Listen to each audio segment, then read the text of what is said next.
Assalamualaikum warahmatullahi wabarakatuh.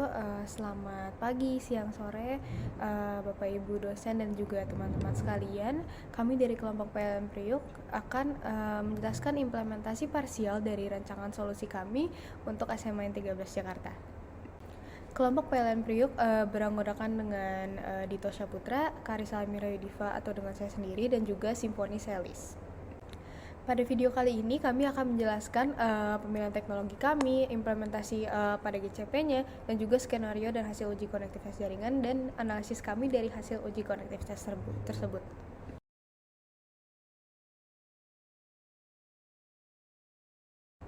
Oke, berdasarkan rencana pengembangan yang telah kami susun di case study sebelumnya, kami mengusulkan sebuah strategi yaitu dengan prototyping dan juga penggunaan alternatif LMS.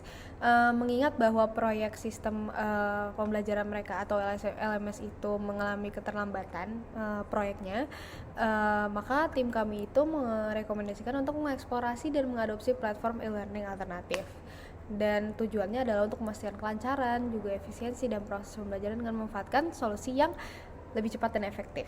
Nah, e-learning alternatifnya itu apa? Yaitu kami memutuskan untuk menggunakan Moodle sebagai platform e-learning utama yang akan dipakai sama SMA N 13 Jakarta. Di sini kami sudah nge-breakdown beberapa dasar pertimbangan kenapa kita memilih Moodle.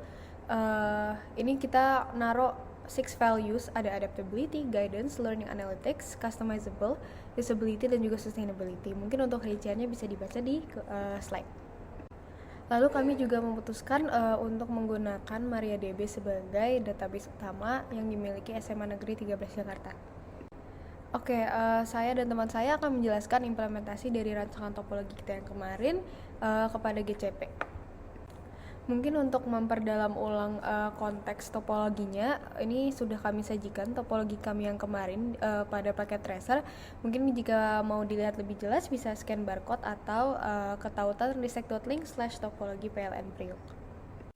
Lalu bagaimana kita mengimplementasikannya? Pertama kita breakdown dulu. Untuk VPC networknya kami menggunakan PLN Priok Strip VPC, dan kita juga udah nge-breakdown subnet areanya. Ada kelas lantai 1, 2, 3, lab lantai 3, ruang guru, ruang ITF, dan juga Kemendikbud. Lalu untuk end device-nya kami menggunakan instance untuk setiap areanya. Jadi ada instance kelas lantai 1, 2, dan 3, ada instance lab lantai 3, instance ruang guru, dan juga instance ruang ITF. Lalu untuk servernya kami mempunyai 3 server, yaitu instance data server, instance LMS server, dan juga instance Kemendikbud server. Oke, ini kalau misalnya instance yang kita pakai ini kita cocokkan dengan dalam bentuk topologi. Nah, untuk kedua server seperti data server dan juga elemen server itu memasuki ke dalam area instance ruang ITF. Lalu ini ada VPC network kami pada GCP. Mengingat SMA N 13 Jakarta ini berada di satu lokasi dan mereka tuh nggak punya cabang atau afiliasi ke institusi lain, maka pembuatan satu jaringan VPC yang mengakomodasi semua subnet dan juga instance itu sudah cukup.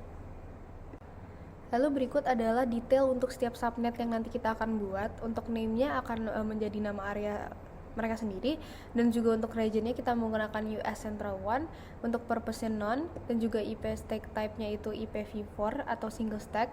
Nah, untuk IPv4 range-nya itu menyesuaikan dengan tabel subnet yang pernah kami buat sebelumnya, dan juga untuk private Google Access-nya off, low logs-nya juga off. Lalu ini adalah subnet kami pada GCP. Setiap subnet yang di GCP ini disusun sesuai dengan rancangan topologi yang kita kembangkan pada tahap sebelumnya. Nah, proses pembagian ini bertujuan untuk memasukkan dalam pembuatan instance yang merepresentasikan tiap-tiap subnetnya. Oke, berikut merupakan firewall rules yang akan diimplementasikan ke seluruh VM instance yang kami miliki. Yang pertama adalah allow HTTP sama allow HTTPS. Ini berfungsi untuk memberikan izin akses setiap pengguna ke jaringan internal dan eksternal di website SMA Negeri 13 Jakarta. Selanjutnya ada allow DBRGITF. Ini berfungsi untuk memberikan akses database, mengirimkan database untuk khusus subnet ruang guru sama subnet ITF. Selanjutnya ada allow ICMP. Ini berfungsi untuk memberikan izin akses melakukan ping dari subnet yang bersifat public. Selanjutnya ada allow SSH public. Di sini berfungsi untuk memberikan izin akses SSH pada klien eksternal maupun internal yang bersifat public. Selanjutnya ada allow ICMP RGITF. Ini berfungsi untuk memberikan izin akses melakukan ping yang terbatas hanya untuk subnet ruang guru dan ITF. Dan yang terakhir ada allow SSH from subnet RJ/ITF. Ini berfungsi untuk memberikan izin akses SSH terkhusus untuk subnet RJ dan subnet ITF, ruang guru dan ITF.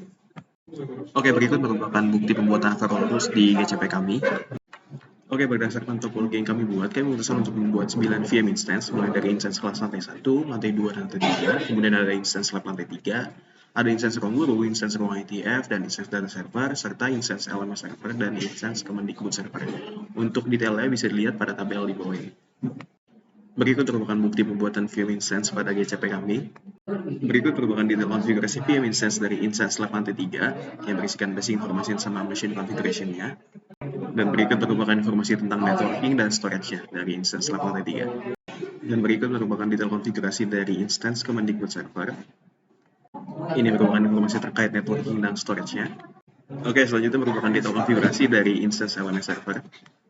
Dan ini merupakan data networking dan storage dari instance LMS server juga. Dan yang terakhir ini merupakan detail konfigurasi VM instance dari instance ruang guru. Dan berikut merupakan informasi terkait networking dan storage dari instance ruang guru. Berikut adalah hasil uji konektivitas kami.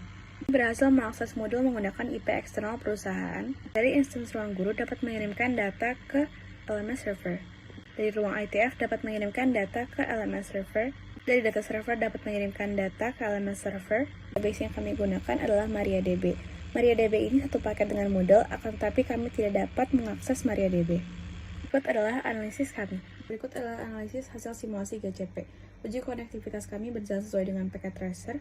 Kemudian rancangan GCP juga sudah mewakili end device di packet tracer, dan juga LMS server dapat diakses menggunakan IP internal server dengan aman, dan juga website e-learning SMA 13 Jakarta dapat diakses di 34.270.19.200. Yang bisa kami sampaikan. Sekian yang dapat kami sampaikan. Kami dari PLN Rio pamit undur diri dan terima kasih. Yang bisa kami sampaikan selebihnya